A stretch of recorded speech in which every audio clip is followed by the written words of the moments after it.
Hello दोस्तों NCERT निचोड़ series में आपका बहुत बहुत स्वागत है। दोस्तों क्लास 7 का 4 चैप्टर हम लोग ऑलरेडी कंप्लीट कर चुके हैं। अब इस वीडियो में दोस्तों क्लास 7 का जो साइंस है उसका 5वां चैप्टर कंप्लीट करेंगे और अभी तक आप 4 वीडियोस को नहीं देखे हैं तो उसको आप देख लीजिए, आई बटन में हम उसका लिंक दे रहे हैं। तो चलिए दोस्तों हम लोग स्टार्ट करते हैं। चैप्टर 5वां में दोस्तों हम लोगों को पढ़ना है एसिड बेस और जो सॉल्ट होता है वो क्या होता है, अम्ल क्षारक और लवण किसको बोलते हैं और कैसे उसको पहचानेंगे, इसी सब को हम लोग पढ़ेंगे। तो पहला पॉइंट है दोस्तों, पदार्थ का स्वाद कैसा होता है। तो जो भी खाद्य पदार्थ हम लोग खाते हैं उसका स्वाद कैसा होता है, तो उसका स्वाद आप जानते ही होंगे कैसे होता है। तो उसका जो स्वाद होता है कैसे हो सकता है, मीठा हो सकता है, ठीक है, साल्टी हो सकता है, नमकीन हो सकता है, खट्टा हो सकता है, ठीक है, तीखा हो सकता है, मतलब बीटर हो सकता है, और उसके बाद क्या हो सकता है, बहुत सारा टेस्ट हो सकता है। ठीक है, ये उमामी टेस्ट कौन है भाई, ये हम नहीं जानते हैं। तो ये 4 टेस्ट हम लोग जानते हैं, खट्टा, मीठा, ठीक है, तीखा, ये सब टेस्ट होता है खाद्य पदार्थों का। ठीक है, नमकीन होता है जिसको साल्टी इंग्लिश में बोलते हैं। दोस्तों अगला है अम्लों का स्वाद कैसा होता है। तो अम्ल का जो स्वाद होता है दोस्तों वो खट्टा होता है। अम्ल का स्वाद कैसे होता है, खट्टा होता है।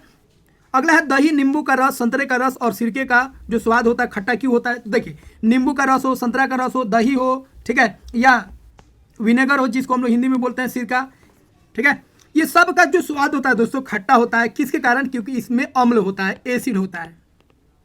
तो जिस पदार्थ में एसिड होता है उसका जो स्वाद होता है क्या होता है, खट्टा होता है। अगला है दोस्तों ऐसे पदार्थ जिनका स्वाद कड़वा होता है और जो स्पर्श करने पर साबुन जैसे लगते हैं उन्हें क्या कहा जाता है। तो उन्हें क्षारक बोला जाता है, जिसको इंग्लिश में हम लोग दोस्तों बेस बोलते हैं। क्या बोलते हैं, बेस।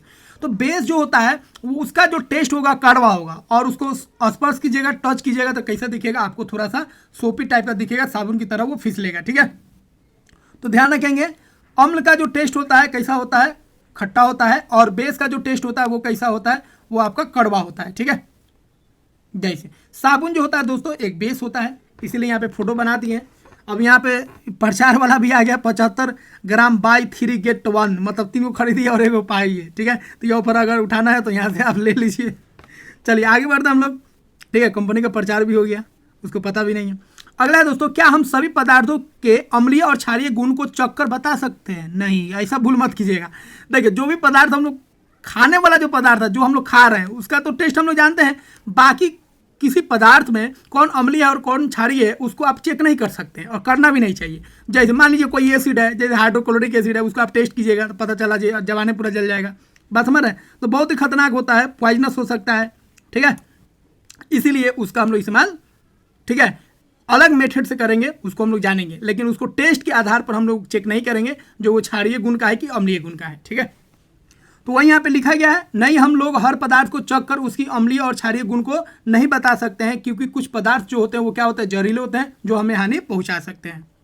अगला है दोस्तों, सूचक किसे कहते हैं। अब देखिए, टेस्ट के आधार पर तो हम ये बता ही नहीं सकते हैं कि कौन पदार्थ अम्लीय है और कौन पदार्थ क्या है, क्षारीय है। ठीक है, तो दोस्तों पदार्थ में 2 गुण हो सकता है, पदार्थ जो होगा अम्लीय हो सकता है, या पदार्थ जो है क्षारीय हो सकता है, या पदार्थ जो है उदासीन भी हो सकता है। ठीक है, तो पदार्थ में अगर टेस्ट के आधार पर बात करेंगे तो अगर अम्लीय होगा तो उसका जो टेस्ट होगा वो कैसा होगा, खट्टा होगा, और अगर पदार्थ क्षारीय होगा तो उसमें जो होगा उसका जो टेस्ट होगा वो कैसे होगा, वो कड़वा होगा। ठीक है, अब दोस्तों ध्यान रखेंगे, एसिड जो होता है ना, एसिड इसको डिटेल में हम लोग पढ़ेंगे, अभी 7 के हिसाब से पढ़े, उसमें हाइड्रोजन आयन होता है, और बेस जो होता है उसमें क्या होता है, OH- हाइड्रो ऑक्साइड आयन होता है। ठीक है, तो एसिड में H+ आयन होता है और इसकी वजह से जो पदार्थ होता है वो अम्लीय गुण को प्रदर्शित करता है, और जिस पदार्थ में OH- होता है वह जो होता है क्षारीय गुण को प्रदर्शित करता है। ये और सॉल्ट जो होता है दोस्तों वह उदासीन होता है। ठीक है, उसमें जितना H+ होता है उतना ही OH- होता है। ठीक है, अब देखिए, अब हम लोग कैसे पता करेंगे, टेस्ट के आधार पर तो पता कर ही नहीं सकते हैं जो कौन पदार्थ अम्लीय है और कौन पदार्थ क्षारीय है। तो उसके लिए एक हम लोग इस्तेमाल करते हैं पेपर। क्या इस्तेमाल करते हैं, पेपर, उसी को हम लोग बोलते हैं सूचक। तो सूचक जो होता है दोस्तों एक ऐसा पदार्थ होता है जो किसी पदार्थ के अम्लीय अथवा क्षारकीय गुण को बताता है। कौन पदार्थ अम्लीय है और कौन पदार्थ क्षारकीय है जो बताएगा उसको हम लोग क्या बोलेंगे, सूचक बोलेंगे। क्या बोलेंगे, सूचक। क्लियर हुआ। तो सूचक ऐसा पदार्थ होता है जो किसी पदार्थ के अम्लीय और क्षारकीय गुण को बताता है। कैसे बताएगा, तो अम्लीय में उसका कुछ और रंग होगा और क्षारीय में उसका कुछ और गुण होगा। ठीक है, तो जब सूचक को हम किसी पदार्थ में डालेंगे तो अम्लीय पदार्थ में डालेंगे तो उसका अलग रंग हो जाएगा, और अगर हम क्षारकीय पदार्थ में डालेंगे तो उसका रंग जो होगा अलग हो जाएगा। इस तरह हम पहचान लेंगे जो कौन अम्ल है और कौन क्षार है। ठीक है, जैसे आगे आपको समझ में आ जाएगा। ठीक है, तो सूचक का मतलब समझ गया। अब सूचक के कुछ उदाहरण हैं। अब सूचक 2 रूप से होते हैं, प्राकृतिक भी होते हैं और संश्लेषित भी होते हैं, मानव निर्मित भी होते हैं। ठीक है, जैसे प्राकृतिक में देखिए हल्दी जो होता है यह भी एक तरह का सूचक होता है। हल्दी पहचान सकता है जो कौन विलियन जो है आपका अम्लीय है और कौन क्षारीय है। लिटमस पेपर होता है, इसका विलियन भी होता है, तो लिटमस से भी हम लोग पहचान सकते हैं कौन अम्लीय है और कौन क्षारीय है। उसी तरह गुड़हल एक फूल होता है, गुड़हल एक पौधा होता है, उसका जो पंखुड़ी होता है, उसका जो फूल होता है, उससे भी आप पहचान सकते हैं कौन पदार्थ अम्लीय है और कौन क्षारीय है।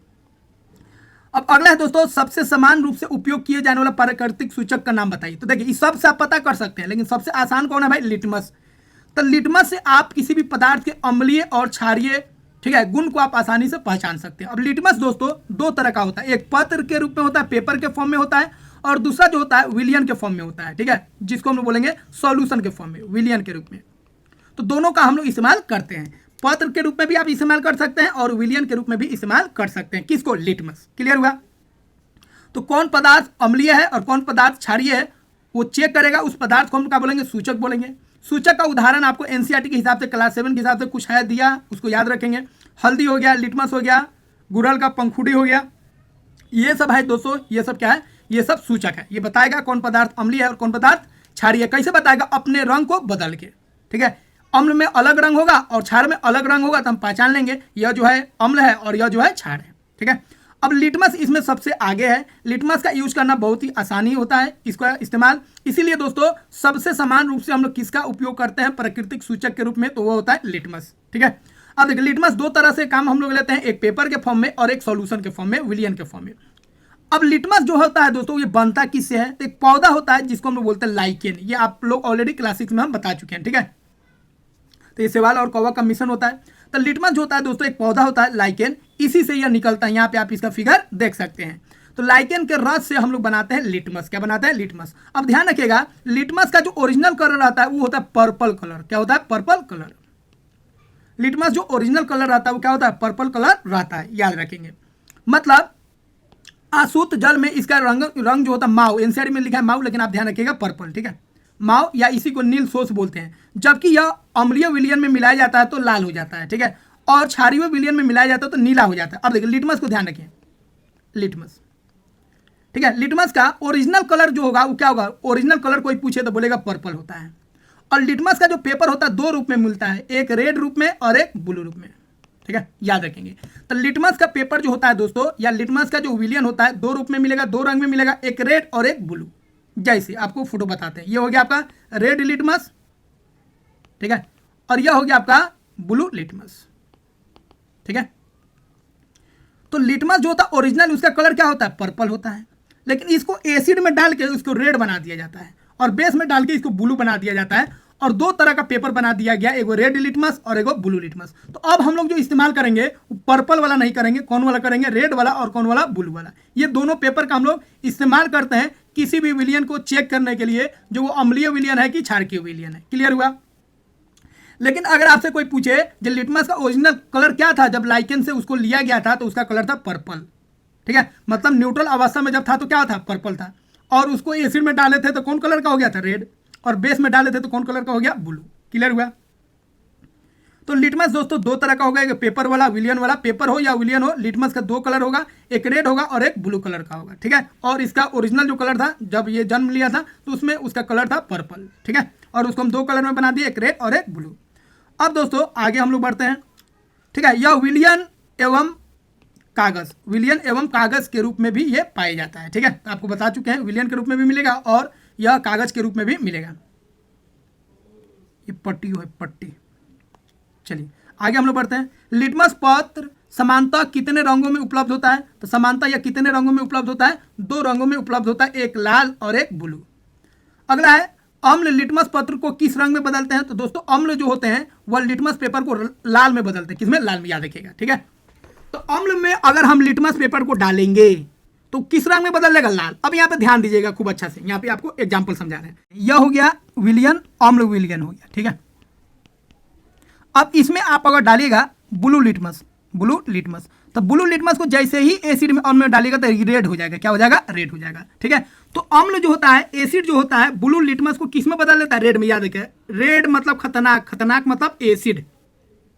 तो एसिड बदलेगा किस में? बदलेगा लाल में, याद रखिएगा। एसिड बदल देगा लाल, लाल कर देगा। लाल किसको करेगा? ब्लू को। अच्छा, अगर इसी में आप क्या करते हैं, रेड को डाल देते हैं, रेड लिटमस, तो इस पर कोई फर्क नहीं पड़ेगा। लाल था और लाल ही बना देगा, तो कोई दिक्कत नहीं है। लाल था और लाल ही रह जाएगा। बात समझे? तो याद रखेंगे, ठीक है। अम्ल जो होता है ब्लू लिटमस को किस में बदलेगा? लाल लिटमस में, और लाल को लाल में ही रहने देगा। तो अम्ल का काम है लिटमस को किस में बदलना? लाल कलर में बदलना, लाल रंग में बदलना। तो अम्ल नीले लिटमस पत्र को किस में बदल देता है? लाल लिटमस में बदल देता है। अगला है दोस्तों क्षार। क्षार क्या करता है? तो क्षार जो होता है दोस्तों वह क्या करेगा? वह रेड लिटमस को किस में बदल देगा? ब्लू में। यहाँ पे देखिए रेड है और ये किस में बदल गया? ब्लू में, ठीक है। ये कैसा विलियन था? ये क्षारीय विलियन था।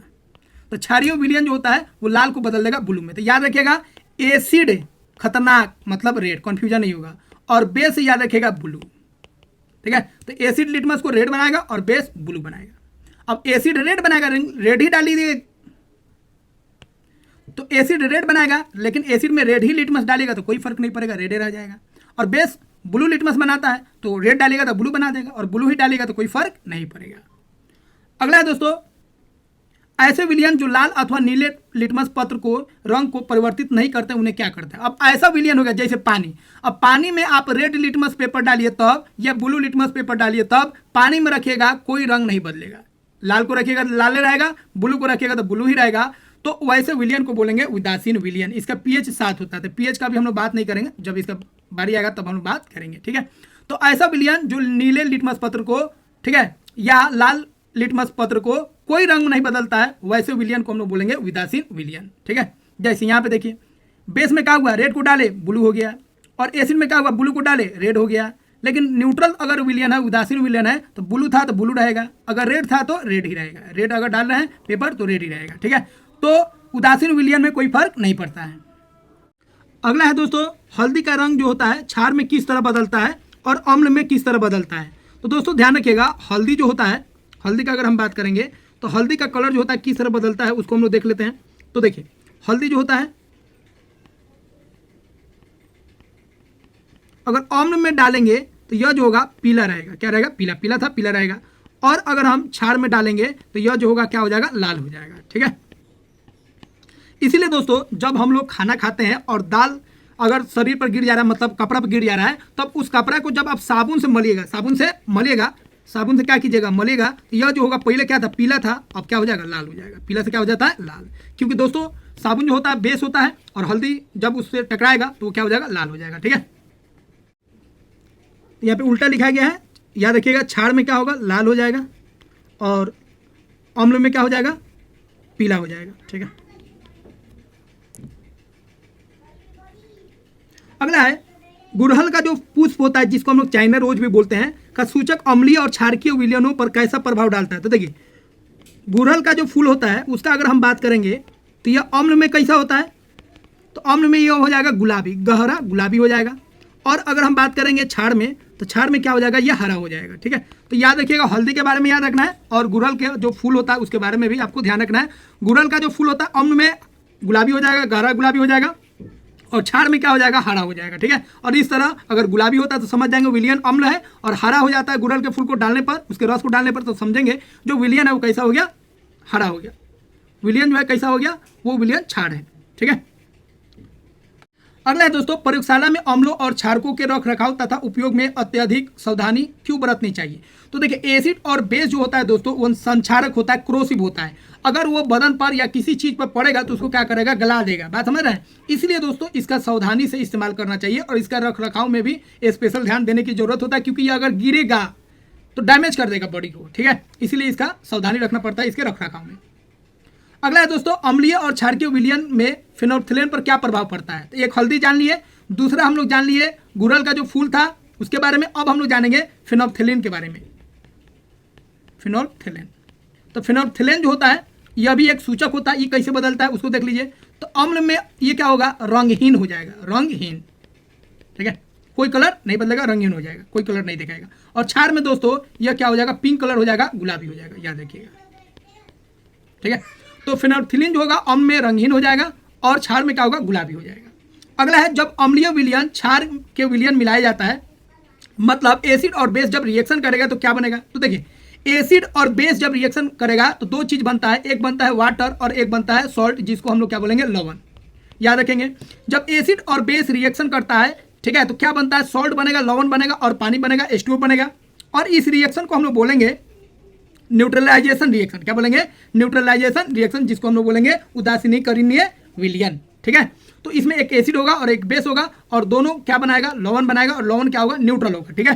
तो याद रखेंगे एसिड और बेस रिएक्शन करके एक दूसरे का जो प्रॉपर्टीज होता है, एक दूसरे का जो गुण होता है उसको क्या करता है, समाप्त कर देता है, खत्म कर देता है, ठीक है, एक दूसरे को न्यूट्रलाइज कर देता है। इसीलिए इस विलयन को हम लोग बोलेंगे, क्या बोलेंगे, न्यूट्रलाइजेशन रिएक्शन बोलेंगे। और इसमें दोस्तों याद रखिएगा, इसमें जो होता है हीट निकलता है, उष्मा निकलता है। इसीलिए एसिड और बेस का जब रिएक्शन होगा दोस्तों, तो बर्तन जो होता है गर्म हो जाता है। बर्तन क्या होगा, गर्म, क्योंकि इस रिएक्शन से क्या निकल रहा है, उष्मा निकल रहा है, पानी निकल रहा है, लवण तो बनेगा ही और उष्मा भी निकलेगा। इस वजह से जो बर्तन होगा दोस्तों वो गर्म हो जाएगा, ठीक है। तो जब किसी अम्लीय विलयन में क्षार के विलयन को मिलाया जाता है तो दोनों विलयन एक दूसरे के प्रभाव को क्या करते हैं, उदासीन कर देते हैं। एसिड बेस को खत्म कर देगा और बेस एसिड को खत्म कर देगा, मतलब उसके गुण को उदासीन कर देगा, ठीक है। और वो विलयन अब ना तो अम्लीय रहता है और ना ही क्षारकीय होता है, इसीलिए इसको बोलते हैं उदासीन विलयन। कौन विलयन, उदासीन विलयन। तो एसिड और बेस मिलकर कैसा विलयन बनाता है, उदासीन विलयन बनाता है। याद रखेंगे एसिड बेस मिलकर क्या प्रोडक्ट बनाता है, क्या उत्पाद बनाता है, तो पानी बनाता है, लवण बनाता है। क्या इसमें से उष्मा निकलता है, उष्मा निकलता है, ठीक है।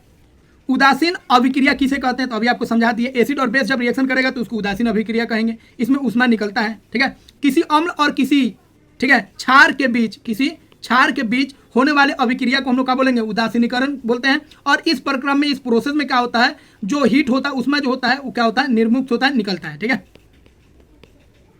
अगला है दोस्तों, चूने के पानी में, चूने का पानी क्या होता है दोस्तों, लाइम वाटर होता है, जिसको हम लोग क्या बोलते हैं, CaOH2।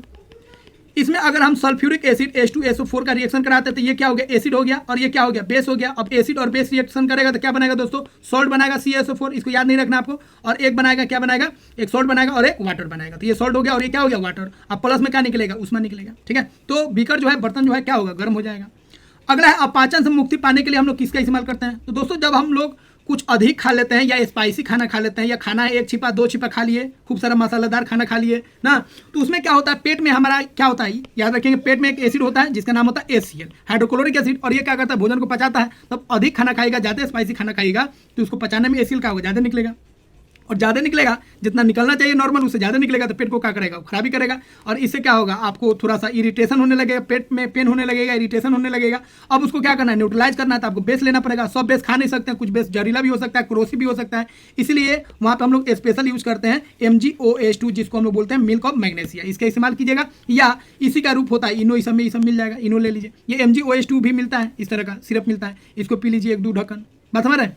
तो milk of magnesia MgOH2 magnesium hydroxide को बोला जाता है। और इसका इस्तेमाल हम लोग, ठीक है, कब करेंगे, अपाचन से मुक्ति के लिए, ठीक है, जिसको हम बोलेंगे, इसको हम लोग इस्तेमाल करते हैं एंटा एसिड। एंटा एसिड, एंटा एसिड मतलब एसिड का दुश्मन होता है, ठीक है। तो प्रति अम्ल के रूप में हम लोग किसका इस्तेमाल करते हैं, मैग्नीशियम हाइड्रोक्साइड, जिसको मिल्क ऑफ मैग्नेशिया भी बोलते हैं। अगला दोस्तों, चींटी के काटने से हमारे शरीर में कौन सा अम्ल प्रवेश करता है, तो देखिए लाल का चींटी काट ले, हड्डा बीट नहीं, जितना भी होता है ना, या कौदा भी होता है, वो भी अगर डस ले तो बॉडी में आपका जो पेन हो रहा है, चमड़ा में जो पेन हो रहा है, ठीक है, वो हो रहा है क्योंकि उसमें क्या किया है, वो इंजेक्ट कर दिया फॉर्मिक एसिड, या उसी को हम बोलते हैं मिथुनिक एसिड। तो फॉर्मिक एसिड जैसे ही बॉडी में जाएगा तो ये पेन करेगा, ठीक है, फॉर्मिक एसिड, या इसी को हम बोलते हैं मिथुनिक एसिड, ठीक है, बात समझे। अब चींटी काट लगा, चींटी काट के एसिड डाल दिया, और एसिड का इलाज कौन है, बेस। इसमें हम लोग खाने वाला सोडा भी इस्तेमाल कर सकते हैं, या इसके जगह पर हम लोग केलामाइन जो होता है, जिंक कार्बोनेट, इसका भी इस्तेमाल हम लोग कर सकते हैं। उस पर रब कीजिएगा, ठीक है, तो ठीक हो जाता है। खाना नहीं है, खाने का सोडा उस पर रगड़ लीजिए जहाँ पे चींटी काटा है तो ठीक हो जाएगा, या केलामाइन रगड़ लीजिए तो भी ठीक हो जाएगा। अगला है दोस्तों, जब मृदा में अधिक अम्लीय हो जाता है तो हम लोग क्या इस्तेमाल करते हैं, तो मृदा जब अम्लीय हो जाएगा तो उसमें हम लोग बूझा चूना या चूना हम लोग इस्तेमाल करते हैं, जिसका फॉर्मूला था CaO। या चूना आप लोग जो खाते हैं पान में, मतलब जो लोग भी खाते हैं, आप नहीं खाते हैं, ठीक है, हम भी पान नहीं खाते हैं, जो लोग भी खाते हैं, या ऐसे भी हम लोग चूना का इस्तेमाल करते हैं, व्हाइट वॉशिंग में भी चूना का इस्तेमाल करते हैं, जिसका फॉर्मूला होता है CaO। एक होता है बूझा चूना, बूझा चूना होता है CaOH2, मतलब चूना का पानी बना दीजिए, उसी को बूझा चूना भी बोलेंगे, ठीक है। तो यह हो गया बूझा चूना। ये दूध नहीं है, ये नहीं है, ये दूध समझ के पी लेना, ये दूध नहीं है भाई, क्या है, क्या है भाई, लाइम वाटर है, लाइम वाटर, जिसको हम लोग बोलेंगे चूना का पानी, ठीक है, चूना का पानी, मतलब चूना और पानी डाल दीजिए, हो गया चूना पानी बन गया, ठीक है। तो वो भी एक्सोथर्मिक होता है, चूना पानी, चूना और पानी को मिलाएगा ना, बहुत सारा हीट निकलता है, बॉयल होने लगता है, खदकने लगता है, गाँव इस समय देखे होंगे, ठीक है। चूना को जब पानी में डालेगा बॉयल होने लगता है, मात्रा थोड़ा अधिक लेना होगा। अब देखिए, जब मृदा जो होगा अम्लीय होगा तो हम लोग किसका इस्तेमाल करेंगे, कैल्शियम ऑक्साइड का, मतलब चूना का इस्तेमाल करेंगे, या बूझा चूना का भी इस्तेमाल कर सकते हैं। और जब मृदा जो है दोस्तों, मिट्टी जो है क्षारकीय हो जाएगा, बेसिक हो जाएगा, तो उसमें हम लोग क्या करते हैं, जो होता है गोबर वोबर ये सब डालते हैं, जैव पदार्थ मिलाते हैं। जैव पदार्थ क्या करता है, एसिड निकालता है, क्या निकलता है, एसिड। और वो एसिड जो होगा बेस को क्या करेगा, न्यूट्रलाइज कर देगा, उदासीन कर देगा। या इस केस में आप जिप्सम का भी इस्तेमाल कर सकते हैं, जिप्सम। तो ये सब इस्तेमाल हम लोग करते हैं। तो दोस्तों इस तरह हम लोग आसानी से क्लास 7 का जो 5वां चैप्टर था उसको खूब मजे से हम लोग पढ़ लिए और हर एक चीज़ समझ में आ गया। अगर कोई चीज़ आपको समझ में नहीं आया तो कमेंट बॉक्स में लिखिए, हम उसको फिर से बताएंगे। दोस्तों यह वीडियो आपको कैसा लगा कमेंट बॉक्स में जरूर बताइए, अच्छा लगा, खराब लगा, ठीक ठाक लगा, कैसा लगा, ताकि आने वाला वीडियो में जो कमी रहेगा उसमें हम सुधार करेंगे। दोस्तों वीडियो को लाइक कीजिए और फ्रेंड सर्कल में शेयर कीजिए और चैनल पर नए हैं तो सब्सक्राइब कर लीजिए। मिलते हैं दोस्तों अगले वीडियो में। जय हिंद दोस्तों।